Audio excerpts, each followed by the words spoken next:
when I left, we were talking about Elon. And so I want to make sure that we don't forget him. I know that some people want us to forget Elon and act like he never existed, but we're not going to do that. We are talking about AI today, and I can tell you what real people in my district care about. I had a few town halls, and I talked to some seniors, and they were concerned about their data and their information and how it was being used, and they wanted me to answer questions that I just didn't have the answers to about what has Elon done with their tax information, their social security information, their health information, banking information, information about their credit histories. And instead of demanding answers, Republicans just blocked our motion to subpoena him to testify before this committee. And I'd ask at this point for unanimous consent to enter into the record a picture of who all was in the room when we took the vote. The Trump-Elon civil war continues to prove to be the most destructive thing that has ever happened to MAGA, because after Elon Musk went public and shared that Donald Trump is in the Epstein files, Trump is firing back, calling out the crimes that Elon himself committed in the White House. And Donald Trump's discussion of those crimes and talking about how Elon liked to use a certain substance every once in a while directly led to a violent fight in the Oval Office with Elon Musk. We're going to get into it all. But before we do, if I could quickly ask you to leave a like on this video, and if you haven't already, and you enjoy our channel, to hit that subscribe button. It goes a long way, and it really does mean a lot to me. Now, there is so much to unpack in this story, but before we do so, we need the context, which is with the New York Times story about Elon Musk's abuse of drugs while in the White House, and Peter Doocy broke some of that down right here. And if there was any indication that Musk may have been on unsteady ground, it was about this time last Friday, when we tried to ask him about that New York Times report alleging inappropriate use of recreational drugs. So, there is a New York Times report today that accuses you of blurring the line between... Is the New York Times, is that the same publication that got a Pulitzer Prize for false reporting on the Russiagate? Is it the same organization? I got to check my Pulitzer account. It is. I think the judge just ruled against the New York Times for their lies about the Russiagate hoax, and that they might have to give back that Pulitzer Prize. That New York Times, let's move on. Still no clarity about whether or not what he thinks about that New York Times story, but I am told that Elon Musk's act with President Trump started to wear thin about a month ago. John. You telling me that you're a possible catalyst for this breakup, Peter? I'm not saying I'm the catalyst. I'm just saying it seems like he had some stuff on his mind on his last day, and President Trump was sitting right there. He was watching that all unfold. I'm sure he would have loved to know what Elon Musk thinks about this New York Times report. Do me a favor and don't get anywhere near my marriage. Thank you, Peter. Sandra? Now, I never like to turn to the Fox propaganda outlet as our context for important news on a story, but in this instance, we have to, because Peter Doocy asked Elon Musk about his drug use. We saw Donald Trump a little bit uncomfortable while he did, and of course, Elon immediately deflected. And why this is so important is because, as we discussed yesterday, it might be the case that it was inside the White House that these leaks were coming about Elon's abuse of drugs. And if that is the case, it means that Elon's civil war is not with just Donald Trump over his attacks on his agenda. It's also with the rest of MAGA and the rest of Donald Trump's White House, which could make this civil war so much more destructive. And of course, the big topic of conversation as it relates to Elon is his criminality, which Donald Trump refused to talk about last night, but now that's changing. But first, let's take a look at what he had to say. Do you have any concerns about his drug use when he was working for you?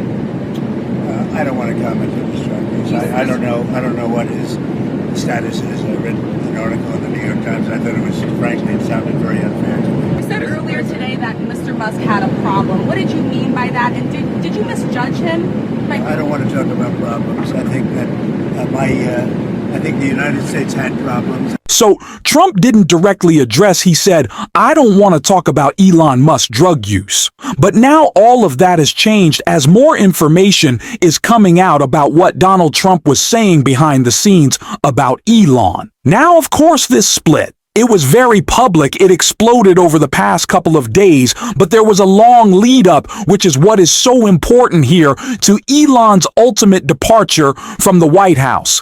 And apparently, some of that included Donald Trump's discussion of his drug use, and Donald Trump and Elon's fracturing relationship really started to break, according to the Washington Post, when he got in a violent fight with Scott Bessent.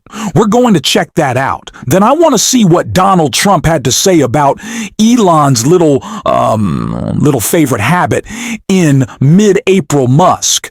And Bessent had gone to the Oval Office to make their respective cases about their preferences for acting IRS commissioner. Trump decided to support Bessent's choice. That disagreement was first reported by the New York Times after Bessent and Musk exited the Oval Office and began walking down the hallway.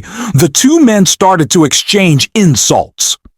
Bannon said, adding that Bessent brought up Musk's claim that he would uncover more than $1 trillion in wasteful and fraudulent government spending, which Musk had not succeeded at doing. Scott said, "You're a fraud. You're a total fraud," Bannon said.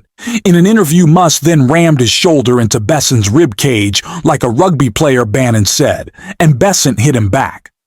Multiple people stepped in to break up the scrum as the two men reached the National Security Advisor's office, and Musk was shuffled out of the West Wing. So again, I bring this up amid all of the fighting between Trump and Musk directly, because if this was a longer-term breakup involving multiple different parts of the Trump White House and the MAGA movement, that proves long-term to be much more damaging to them, which makes me so happy, especially as it appears like Donald Trump has a little bit more ammunition to go after Elon with, especially for his criminality.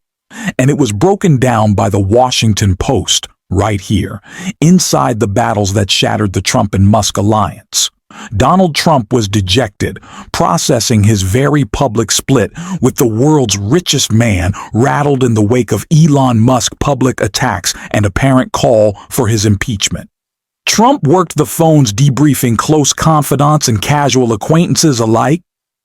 His former ally was a big-time drug addict, Trump said at one point, as he tried to make sense of Elon Musk's behavior, according to a person with knowledge of the call who, like others interviewed for this story, spoke on the condition of anonymity. To discuss sensitive matters, Musk has acknowledged using ketamine, a powerful anesthetic which he says was prescribed to him to treat depression. The New York Times recently reported that he was using so much ketamine on the campaign trail that he told people it was affecting his bladder, and he traveled with a pill box with medication with the marking of Adderall. White House officials said the Trump's concerns about bus drug use stemming in part from social media reports was one factor driving the two men apart. But the president, who historically hasn't hesitated to fire off deeply personal, blistering social media posts about others who have insulting him, was more muted regarding Musk than his friends and advisors expected. In the aftermath of his Thursday face-off with Musk, he urged those around him not to pour gasoline on the fire. According to two people with knowledge of his behavior, he told Vice President J.D. Vance to be cautious with how he spoke publicly about Musk's situation. So Donald Trump is confirming the story they were trying to refute and making it clear that Elon Musk was breaking the law by abusing substances during his time in the White House. But there are so many ramifications here. Again, Donald Trump began his split with Elon Musk a long time ago. And for that reason, Elon is not just mad with Trump, but everyone in his administration. He is going to try to take on all of the MAGA movement. And it's the reason Donald Trump probably realizes he needs to take a step back from these attacks on Elon before this continues to blow up in an even more destructive way, which it appears like it is.